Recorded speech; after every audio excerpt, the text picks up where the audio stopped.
तथा यहाँ उपस्थित सभी सम्मानीय महानुभावों का भी हम हार्दिक स्वागत करते हैं। देवियों और सज्जनों, विकसित भारत के निर्माण की परिकल्पना के साथ जिस नए युग का सूत्रपात हुआ है, हम सब उसके साक्षी हैं। नए संसद भवन का निर्माण देश के इतिहास का चिरस्मरणीय क्षण था और आज देश के जनतंत्र को समर्पित देश का प्रथम कर्तव्य भवन एक और महत्वपूर्ण क्षण प्रस्तुत कर रहा है।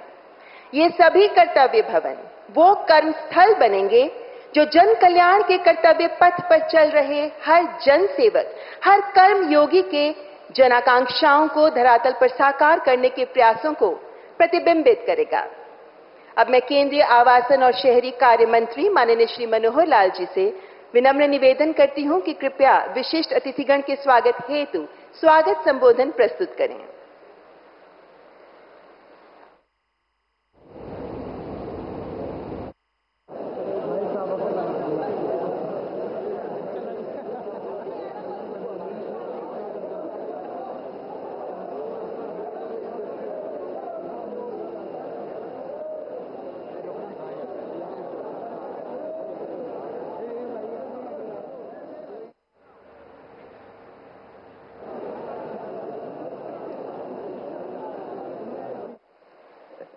माननीय प्रधानमंत्री जी, भारत सरकार के सभी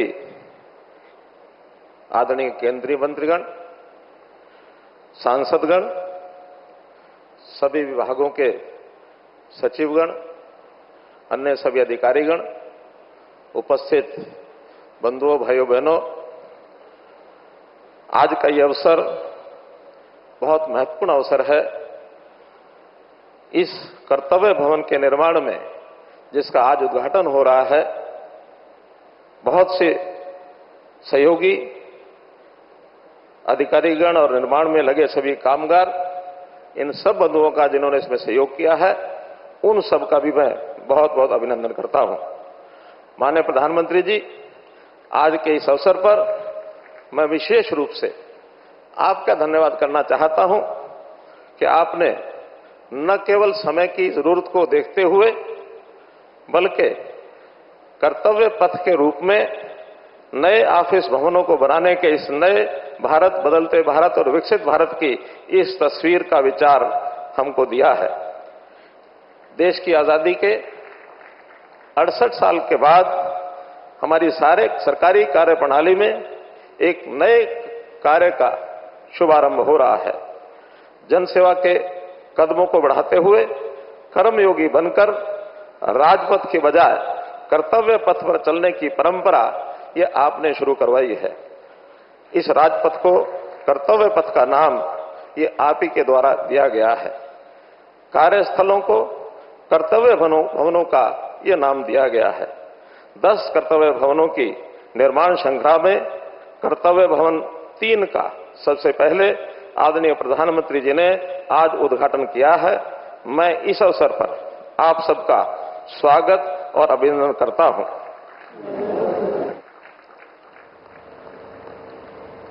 माननीय प्रधानमंत्री जी, इस पूरे नवनिर्मित भवन में भारत की सांस्कृतिक सभ्यता और संस्कार की झलक भी देखने को मिलती है। ये इमारतें आधुनिक भी हैं, सांस्कृतिक भी, ये परिवर्तन और पर्यावरण दोनों के अनुकूल हैं। माननीय प्रधानमंत्री जी, इस पूरे नवनिर्माण में केवल भारत की दक्षता, क्षमता और दूरदृष्टि ही नजर नहीं आती, बल्कि इन इमारतों में विकसित भारत का संकल्प और दुनिया के साथ कदम ताल मिलाने की ताकत भी नजर आती है। माननीय प्रधानमंत्री जी, ये भवन 1,50,000 वर्ग मीटर क्षेत्र में फैला है, जिसमें 2 बेसमेंट और 6 मंजिलें हैं। इसमें ministry of home affairs, external affairs, rural development, MSME, department of personal and training, ministry of petroleum and natural gas और प्रिंसिपल साइंटिफिक एडवाइजर ऑफिस जैसे प्रमुख मंत्रालय होंगे। ये भवन गृह 4 स्टार रेटिंग प्राप्त करने के लक्ष्य के साथ ग्रीन और एनर्जी एफिशिएंट इंफ्रास्ट्रक्चर के रूप में विकसित किया गया है।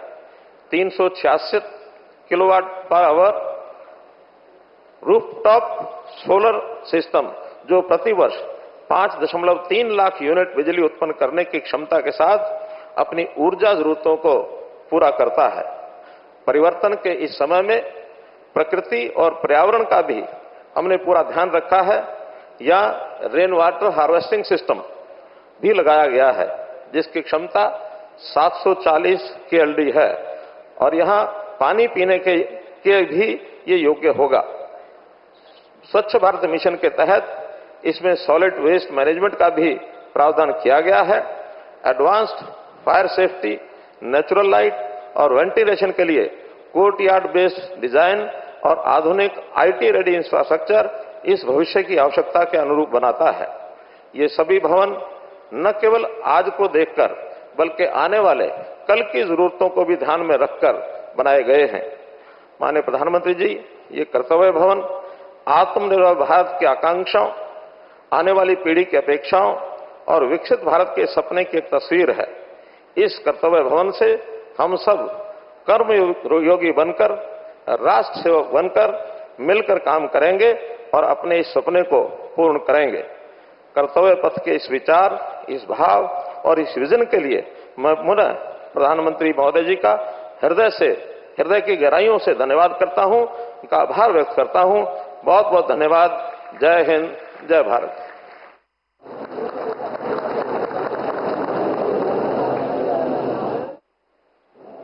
आपका हार्दिक आभार माननीय मंत्री जी। देवी और सज्जनों, माननीय प्रधानमंत्री जी का सिटीजन सेंट्रिक गवर्नेंस का दृष्टिकोण कर्तव्य भवन में भी परिलक्षित होता है, जो सरकार के व्यापक प्रशासनिक सुधार के एजेंडे को ही प्रस्तुत करता है। कॉमन सेंट्रल सेक्रेटेरिएट भवनों में से ये पहला भवन है। उद्देश्य यही है कि एफिशिएंसी, इनोवेशन और कोलैबोरेशन पर आधारित एक ऐसा इकोसिस्टम तैयार किया जाए जिससे प्रशासनिक कार्यक्षमता को बढ़ावा मिल सके। इसी विजन को हम आपके समक्ष प्रस्तुत कर रहे हैं। आइए देखते हैं ये शॉर्ट फिल्म।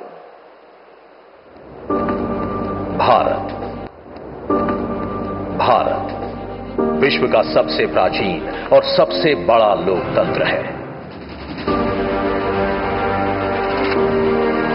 भारत के गौरवशाली अतीत की साक्षी दिल्ली महाभारत काल से लेकर आज तक हमारी सभ्यता, सत्ता एवं ताकत का केंद्र रही है। ब्रिटिश काल में वर्ष 1911 में देश की राजधानी कलकत्ता से दिल्ली स्थानांतरित की गई और वायसरॉय और अन्य प्रशासनिक भवनों के निर्माण के लिए रायसीना हिल को चुना गया, जो यमुना के बाढ़ क्षेत्र से काफी ऊंचाई पर था। राष्ट्रपति भवन, संसद भवन तथा नॉर्थ एवं साउथ ब्लॉक जो वर्ष 1931 में बनकर तैयार हुए और भारत में शासन का केंद्र बन गए। ब्रिटिश काल में निर्मित इन भवनों में आजादी के लंबे समय बाद आज भी सरकार के महत्वपूर्ण कार्यालय कार्यरत हैं। लेकिन बदलते भारत में अमृत काल के दौर में माननीय प्रधानमंत्री जी ने दिल्ली के सांस्कृतिक एवं ऐतिहासिक नवनिर्माण का बीड़ा उठाया और सेंट्रल विस्टा परियोजना की शुरुआत हुई, जिसके तहत कर्तव्य पथ नवनिर्माण द्वारा 100 एकड़ हरित क्षेत्र जनता को समर्पित किया गया। साथ ही देश को आधुनिक संसद भवन की सौगात दी गई, जहां से भारत का भविष्य गढ़ा जा रहा है। इसी कड़ी में नए एकीकृत केंद्रीय सचिवालय भवनों का निर्माण किया जा रहा है, जिनमें से कर्तव्य भवन 3 को आज देश को समर्पित किया जा रहा है। ये भवन समय की मांग भी थी और आने वाली पीढ़ियों के लिए एक संदेश भी। भारत सरकार के विभिन्न मंत्रालय अलग अलग स्थानों पर बिखरे थे, जहां आपसी समन्वय द्वारा काम करना दिन प्रतिदिन मुश्किल हो रहा था। इन मंत्रालयों की इमारतें काफी पुरानी होने की वजह से इनमें उचित कार्य वातावरण नहीं मिल पा रहा था। साथ ही पर्याप्त कार्य स्थान, प्राकृतिक रोशनी, पार्किंग जैसी बुनियादी सुविधाओं के अभाव के साथ साथ इनके रख रखाव पर होने वाला खर्च बहुत अधिक था। ऐसे में माननीय प्रधानमंत्री जी के इस निर्णय से 60,000 से अधिक कर्मचारी कर्तव्य पथ पर बन रही कर्तव्य भवन की विभिन्न इमारतों से अपने कर्तव्यों का निर्वहन करेंगे। इन इमारतों से मंत्रालयों की कार्य क्षमता एवं दक्षता में वृद्धि होगी और निर्णय प्रक्रिया में तेजी आएगी, जिससे जनता के काम आसान होंगे। साथ ही सालाना करीब 1000 करोड़ रुपए की बचत हो सकेगी, जो विभिन्न मंत्रालयों के ऑफिस के किराए के तौर पर खर्च किए जाते रहे हैं।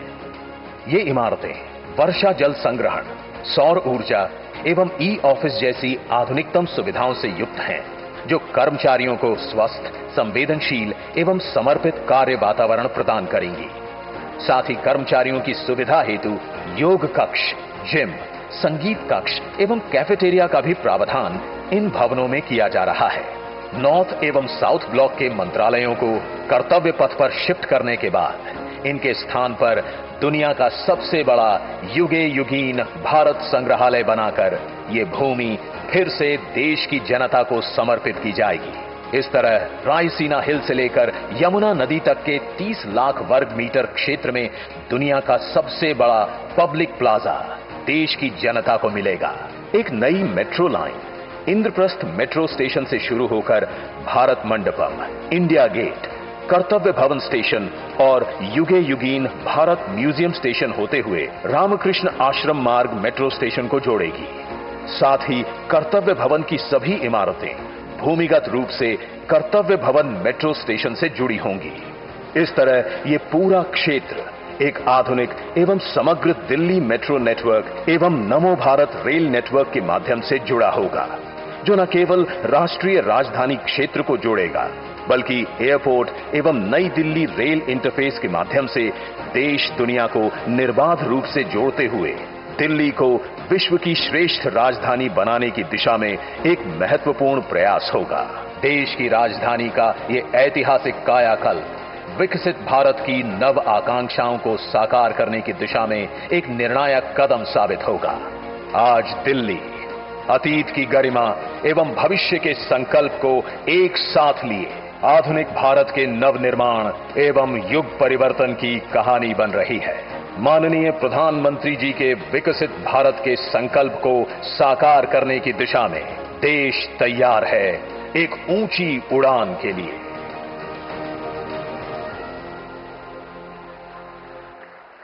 तो आधुनिक प्रशासनिक ढांचे का प्रतीक है ये पहला कर्तव्य भवन, जो माननीय प्रधानमंत्री जी के ही दूरदर्शी नेतृत्व क्षमता का एक उत्कृष्ट उदाहरण प्रस्तुत करता है।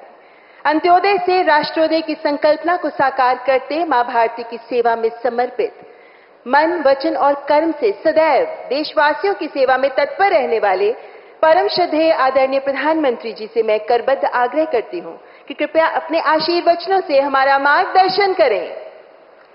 वचनों की दृढ़ता, कर्मों की पहचान, आपने गढ़ा है नव भारत का अभिमान।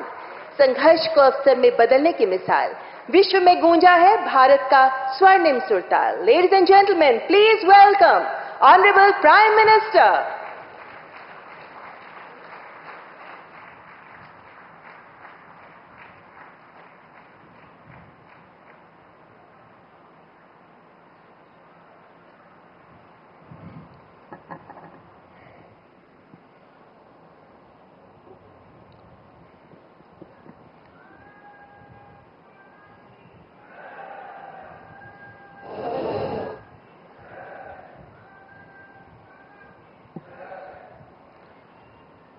केंद्र सरकार में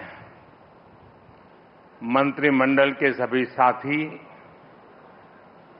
उपस्थित माननीय सांसदगण, सरकार के सभी कर्मचारी, अन्य महानुभाव, देवी और सज्जनों, क्रांति का महीना अगस्त और 15 अगस्त से पहले ये ऐतिहासिक अवसर हम एक के बाद एक आधुनिक भारत के निर्माण से जुड़ी उपलब्धियों के साक्षी बन रहे हैं। यहां राजधानी दिल्ली में ही कर्तव्य पथ, देश का नया संसद भवन, नया रक्षा भवन, भारत मंडपम, यशोभूमि, शहीदों को समर्पित national war memorial, Netaji Subhash Babu की प्रतिमा और अब ये कर्तव्य भवन।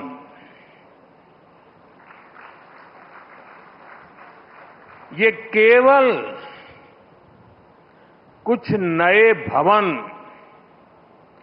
और सामान्य इंफ्रास्ट्रक्चर नहीं है।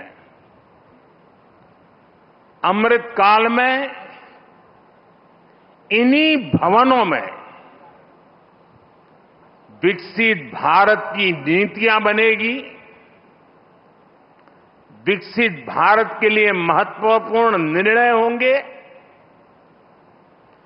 आने वाले दशकों में यहीं से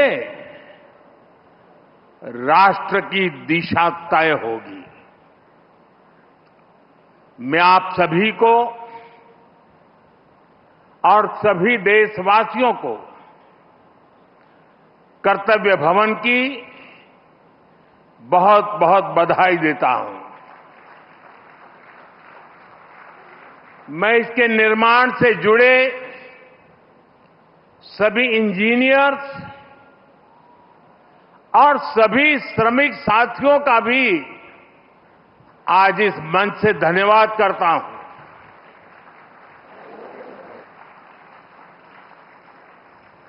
साथियों, हमने इस इमारत को बहुत मंथन के बाद कर्तव्य भवन नाम दिया है। कर्तव्य पथ, कर्तव्य भवन, ये नाम हमारे लोकतंत्र की, हमारे संविधान की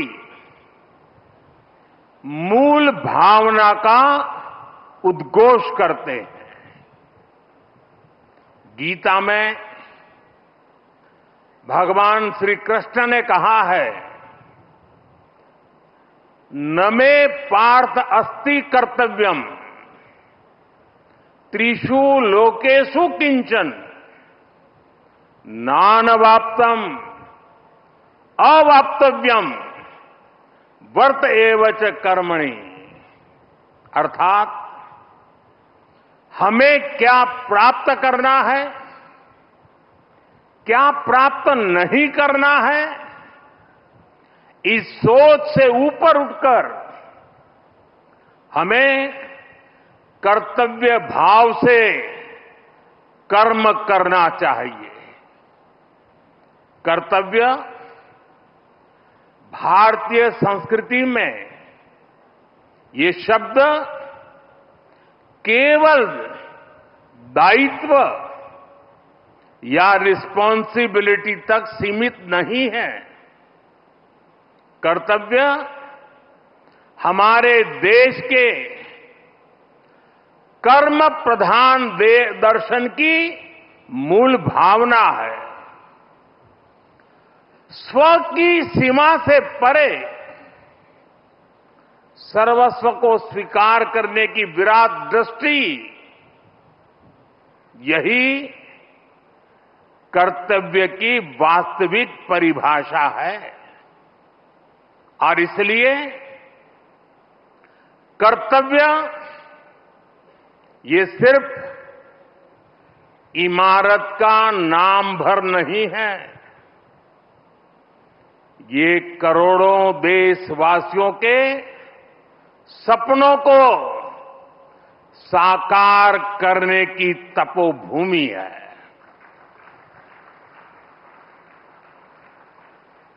कर्तव्य ही आरंभ है, कर्तव्य ही प्रारब्ध है। करुणा और कर्मठता के स्नेह सूत्र में बंधा कर्म, वही तो है कर्तव्य। सपनों का साथ है कर्तव्य, संकल्पों की आस है कर्तव्य, परिश्रम की पराकाष्ठा है कर्तव्य, हर जीवन में ज्योत जला दे, वो इच्छा शक्ति है कर्तव्य। करोड़ों देशवासियों के अधिकारों की रक्षा का आधार है कर्तव्य। मां भारती की प्राण ऊर्जा का ध्वजवाहक है कर्तव्य।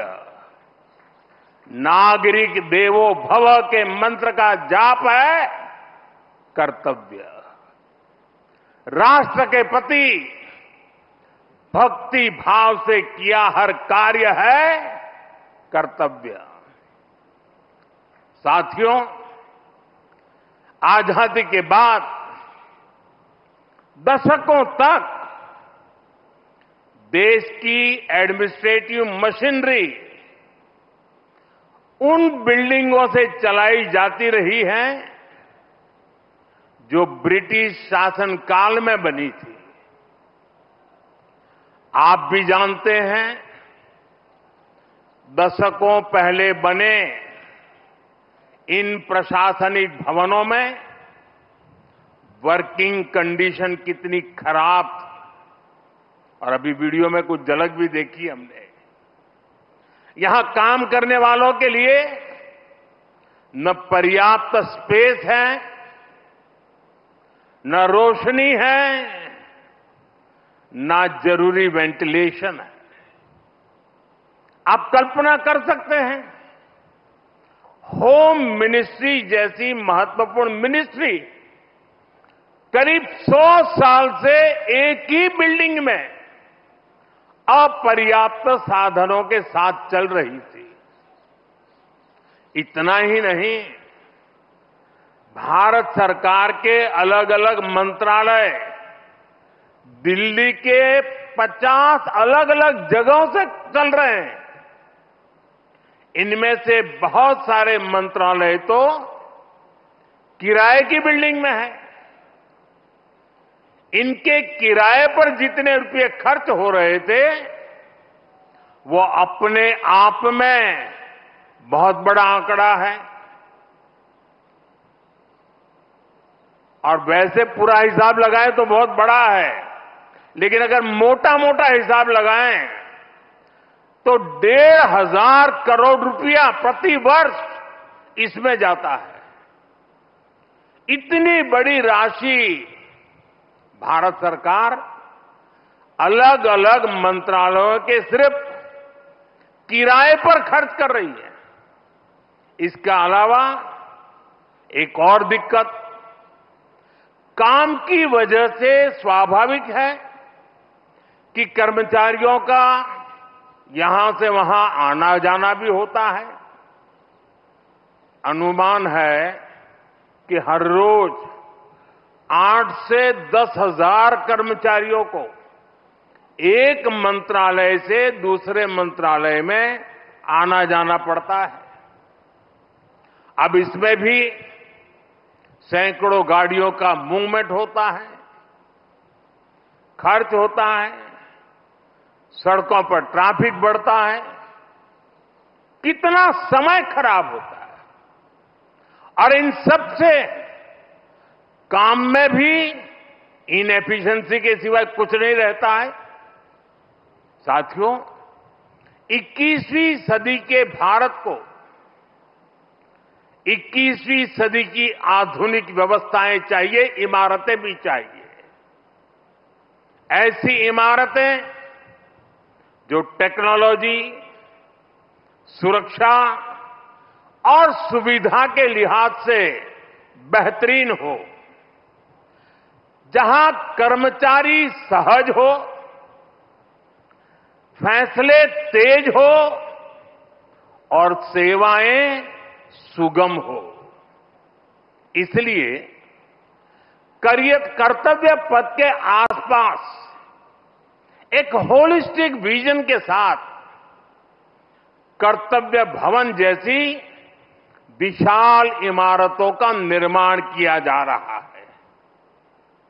ये तो पहला कर्तव्य भवन पूरा हुआ है। अभी कई कर्तव्य भवनों का निर्माण तेजी से चल रहा है।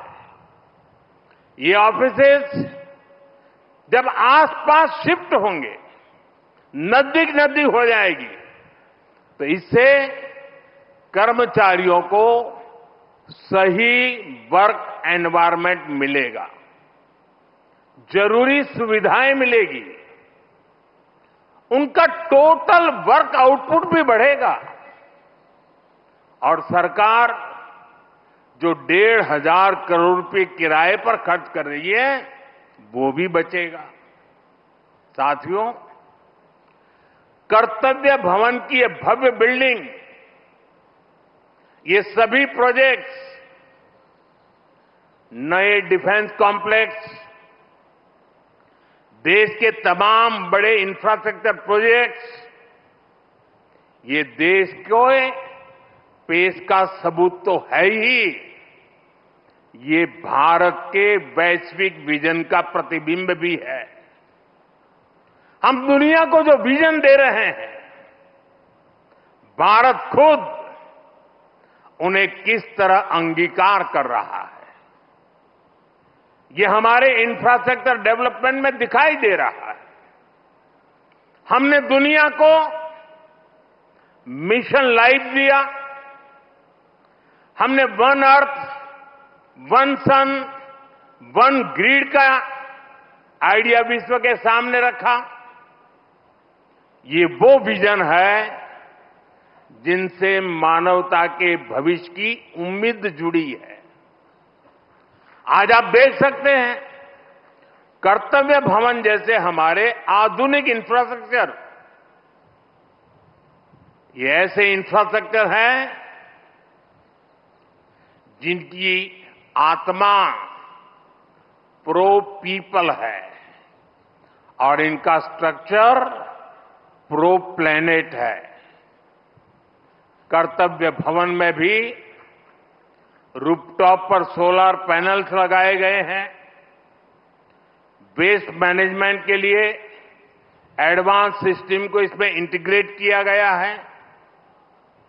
ग्रीन बिल्डिंग्स का विजन अब भारत में विस्तार ले रहा है। साथियों, हमारी सरकार एक होलिस्टिक विजन के साथ भारत के नवनिर्माण में जुटी है। देश का कोई भी हिस्सा आज विकास की धारा से अछूता नहीं है।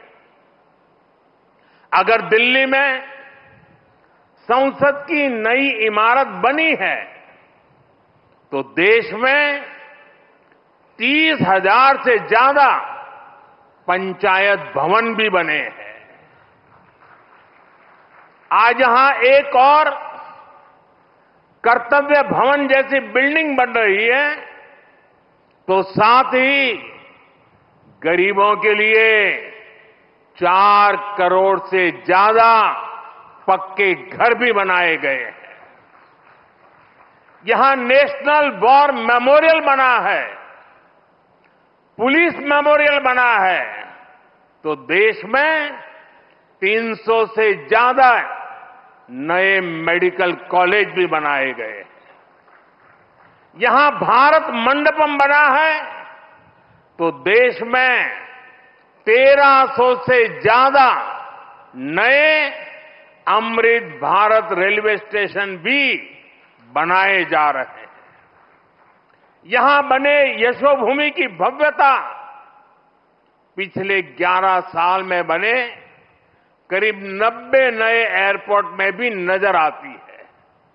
साथियों, महात्मा गांधी कहते थे, अधिकार और कर्तव्य एक दूसरे से जुड़े हुए हैं।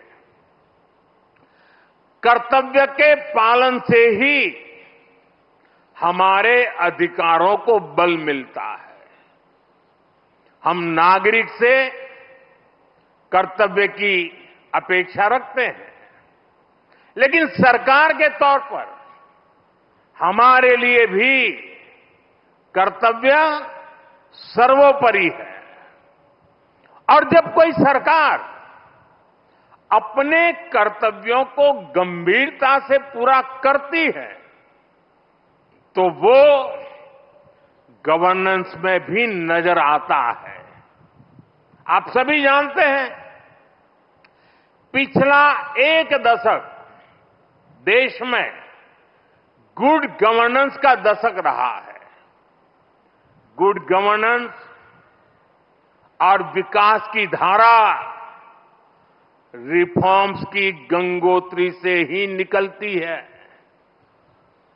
रिफॉर्म्स एक कंसिस्टेंट और टाइम बाउंड प्रोसेस है। इसलिए देश ने लगातार बड़े रिफॉर्म्स किए हैं। हमारे रिफॉर्म्स कंसिस्टेंट भी हैं, डायनेमिक भी हैं और दूरदर्शी भी हैं। सरकार और जनता के बीच संबंधों को बेहतर बनाना, ईज ऑफ लिविंग को बढ़ाना, वंचितों को वरीयता, महिलाओं का सशक्तिकरण, सरकार की कार्यप्रणाली को बेहतर बनाना, देश लगातार इस दिशा में इनोवेटिव तरीके से काम कर रहा है। हमें गर्व है कि पिछले 11 साल में देश ने एक ऐसी शासन प्रणाली विकसित की है जो पारदर्शी है, संवेदनशील है और सिटीजन सेंट्रिक है। साथियों, मैं दुनिया के जिस भी देश में जाता हूं, वहां जनधन, आधार और मोबाइल जेम ट्रिनिटी की बहुत चर्चा होती है। दुनिया भर में उसकी प्रशंसा होती है। इसने भारत में सरकारी योजनाओं की डिलीवरी को ट्रांसपेरेंट और लीकेज फ्री बना दिया है। आज कोई भी ये जानकर हैरान रह जाता है कि देश में राशन कार्ड हो, गैस सब्सिडी पाने वाले हो, स्कॉलरशिप हो, ऐसी अलग अलग योजनाओं के करीब 10 करोड़ लाभार्थी ऐसे थे। ये आंकड़ा सुनकर के चौंक जाओगे। 10 करोड़ लाभार्थी ऐसे थे जिनका कभी जन्म ही नहीं हुआ था। इनके नाम पर पहले की सरकारें पैसे भेज रही थी और वो पैसा इन फर्जी लाभार्थियों के नाम पर बिचौलियों के खाते में जा रहा था। इस सरकार में इन सभी 10 करोड़ फर्जी नामों को हटा दिया गया है और अभी ताजा आंकड़ा है कि इससे देश के 4,30,000 करोड़ रुपए से ज्यादा 4,30,000 करोड़ रुपए से ज्यादा ये पैसे गलत हाथों में जाने से बचे हैं। आप कल्पना करिए, 4,30,000 करोड़ रुपए की चोरी। अब ये पैसा देश के विकास में काम आ रहा है। मतलब लाभार्थी भी खुश हैं और देश का संसाधन भी बचा है। साथियों, सिर्फ करप्शन और लीकेज ही नहीं, अनावश्यक नियम कायदे भी नागरिकों को परेशान करते हैं। इनसे सरकार की डिसीजन मेकिंग प्रोसेस स्लो होती थी। इसलिए हमने 1500 से ज्यादा पुराने कानून समाप्त कर दिए। कई कानून तो अंग्रेजों के जमाने के थे, जो इतने दशकों बाद भी रोड़ा बने हुए थे। हमारे यहां कानूनों के कंप्लायंस का भी बहुत बड़ा बर्डन रहा है। कोई भी काम शुरू करना हो तो दर्जनों कागज देने पड़ते थे। पिछले 11 साल में 40,000 से अधिक कंप्लायंसेस को खत्म कर दिया गया है और ये काम अभी पूरा नहीं हुआ है, अभी भी लगातार जारी है। साथियों, यहां भारत सरकार के वरिष्ठ सचिव भी मौजूद है। आप इस बात से परिचित है कि पहले कितने विभागों और मंत्रालयों में किस तरह जिम्मेदारियों और अधिकारों की ओवरलैपिंग होती थी। इससे डिसीजंस अटक जाते थे, काम अटक जाता था। हमने अलग अलग विभागों को जोड़कर डुप्लीकेशन खत्म किया। कुछ मंत्रालय को मर्ज किया गया।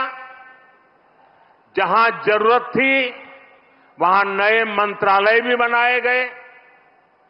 वाटर सिक्योरिटी सुरक्षित करने के लिए जल शक्ति मंत्रालय बना। सहकारिता आंदोलन को सशक्त करने के लिए सहकारिता मंत्रालय बना। पहली बार फिशरीज का अलग मंत्रालय बनाया गया। हमारे नौजवानों के लिए स्किल डेवलपमेंट मिनिस्ट्री बनी। इन फैसलों से आज सरकार की एफिशिएंसी भी बढ़ी है, डिलीवरी भी तेज हुई है। साथियों, हम सरकार के वर्क कल्चर को भी अपग्रेड करने के लिए काम कर रहे हैं। मिशन कर्मयोगी, iGOT जैसे डिजिटल प्लेटफॉर्म हमारे गवर्नमेंट एम्प्लॉइज को इनके जरिए आज टेक्निकली एम्पावर किया जा रहा है। E office, file tracking, digital approval एक ऐसी व्यवस्था बन रही है जो फास्ट भी है और ट्रेसेबल भी है। साथियों, जब हम किसी नए घर में जाते हैं तो हमारे भीतर एक नया उत्साह होता है। हमारी ऊर्जा पहले से कई गुना ज्यादा हो जाती है। अब आप उसी जोश के साथ इस नए भवन में अपने दायित्वों को आगे बढ़ाएंगे। आप जिस किसी भी पद पर हैं, आप अपने कार्यकाल को यादगार बनाने के लिए काम करिएगा। जब आप यहां से जाएं तो ये लगना चाहिए कि आपने देश सेवा में अपना 100% योगदान दिया है। साथियों, हमें फाइलों को लेकर अपने नजरिए को भी बदलने की जरूरत है। एक फाइल, एक शिकायत, एक आवेदन, ये देखने में बस एक रोजमर्रा का काम लग सकता है, लेकिन किसी के लिए वही एक कागज उनकी उम्मीद हो सकता है। एक फाइल से कितने ही लोगों का पूरा जीवन जुड़ा हो सकता है। अब जैसे कोई फाइल जो 1 लाख लोगों से जुड़ी है, अगर आपकी टेबल पर वो एक दिन भी डिले होती है तो उससे 1 लाख मानव दिवसों का नुकसान होता है। जब आप इस नजरिए से अपने काम को देखेंगे तो आपको भी लगेगा किसी भी सुविधा या सोच से ऊपर ये सेवा का कितना बड़ा अवसर है। आप अगर कोई नया आइडिया जनरेट करते हैं तो हो सकता है आप एक बड़े बदलाव की नींव रख रहे हो। कर्तव्य की इसी भावना के साथ हम सबको हमेशा राष्ट्र निर्माण में जुटे रहना है। हम सबको ये हमेशा याद रखना है, कर्तव्य की कोख में ही पलते हैं विकसित भारत के सपने। साथियों, वैसे आज ये आलोचना का अवसर नहीं है, लेकिन ये अवसर आत्म मंथन का जरूर है। कितने ही देश जो हमारे साथ साथ आजाद हुए थे, वो इतनी तेजी से आगे बढ़ गए, लेकिन भारत तब उस गति से आगे नहीं बढ़ पाया। अनेक वजह रही होगी, लेकिन अब हमारा दायित्व है कि हम समस्याओं को आने वाली पीढ़ियों के लिए छोड़ करके न जाएं। पुराने भवनों में बैठकर हमने जो निर्णय लिए, जो नीतियां बनाई, उनसे 25 करोड़ देशवासियों को गरीबी से निकालने का हौसला मिला। 25 करोड़ लोगों का गरीबी से बाहर आना ये एक बहुत बड़ी सिद्धि है। लेकिन मैं हर काम के बाद भी कुछ न कुछ नया ही सोचता रहता। हम नए भवनों में ज्यादा एफिशिएंसी के साथ हमारी एफिशिएंसी बढ़ा करके जितना ज्यादा हम देश को दे सकते हैं, उस मिजाज से इस नए भवन में हम वो काम करके दिखाएंगे कि भारत को गरीबी से पूरी तरह मुक्त करना है।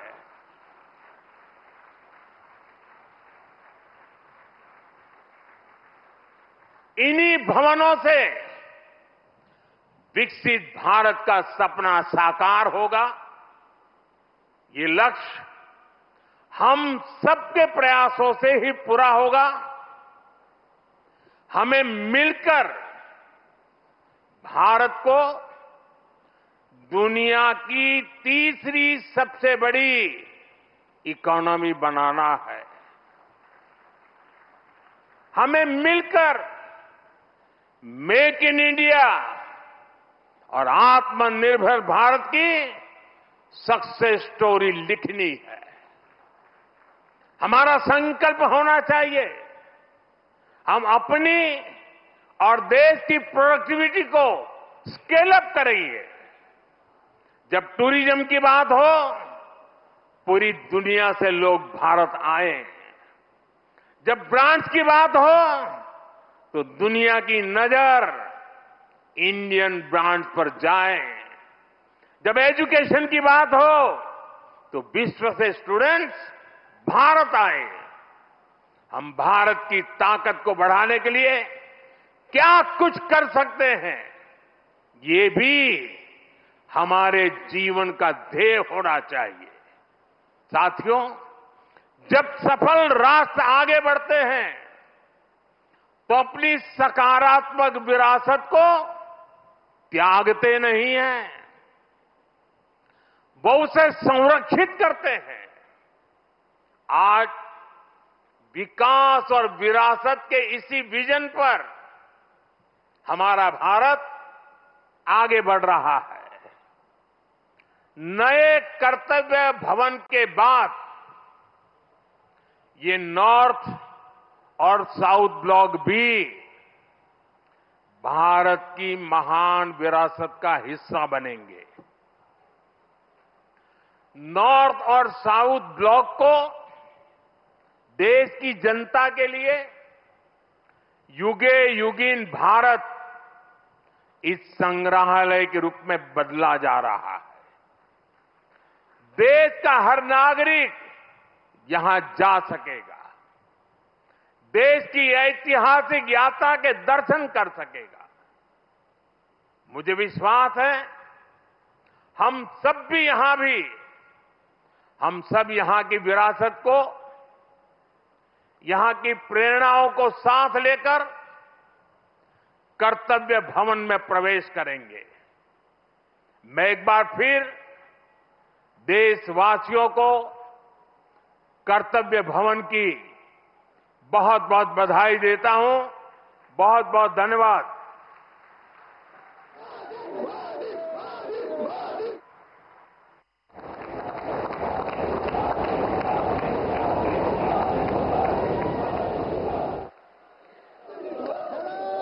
बहुत बहुत धन्यवाद माननीय प्रधानमंत्री जी।